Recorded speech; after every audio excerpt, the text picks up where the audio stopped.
കാലത്തിനൊപ്പം അഭിമാനത്തോടെ Sanju fashion, SBT junction, Sreekrishnapuram, Palakkad.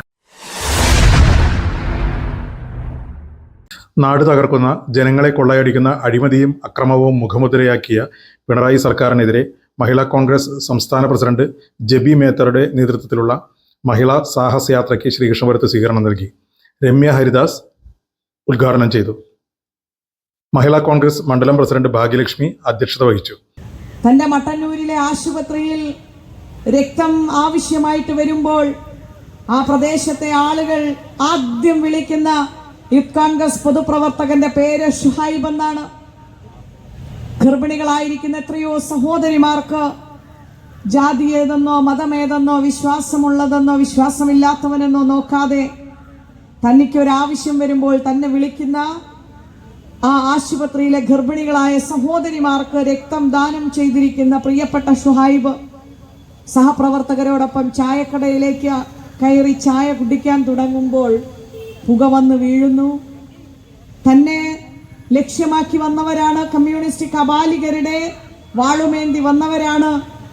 താൻ മരണത്തിലേക്ക് പോകുന്നു എന്ന് പറയുമ്പോഴും സ്വന്തം സഹപ്രവർത്തകരോട് നിങ്ങൾ മാറി ഒളിക്കൂ, എന്നെയാണ് അവർക്ക് വേണ്ടത് എന്ന് പറഞ്ഞ് നെഞ്ചുവരിച്ചു നിന്ന് ആ വെട്ടേറ്റു വാങ്ങി ജീവൻ ഈ നാടിനു വേണ്ടി സമർപ്പിച്ച ധീര ഷുഹൈബിന്റെ ഉമ്മയുടെ കൈപിടിച്ചുകൊണ്ടാണ് ഈ ജാഥ ഇന്ന് പാലക്കാട്ടിലേക്ക് എത്തിയത്.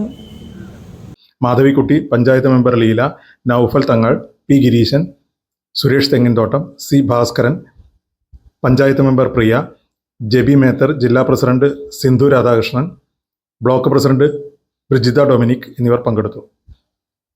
കേരളത്തിലെ 1474 മണ്ഡലങ്ങളിലേക്കും 941 പഞ്ചായത്തുകളിലേക്കും 86 മുനിസിപ്പാലിറ്റികളിലേക്കും 6 കോർപ്പറേഷനുകളിലേക്കുമായി 162 ദിവസം എടുത്തുകൊണ്ട് ഈ യാത്ര നടത്തുന്നത്. കരുത്തോടെ വിരൽ ചൂണ്ടുമെന്ന് മഹിളാ കോൺഗ്രസ് പറയുന്നുണ്ടെങ്കിൽ ഒരു സംശയവും വേണ്ട.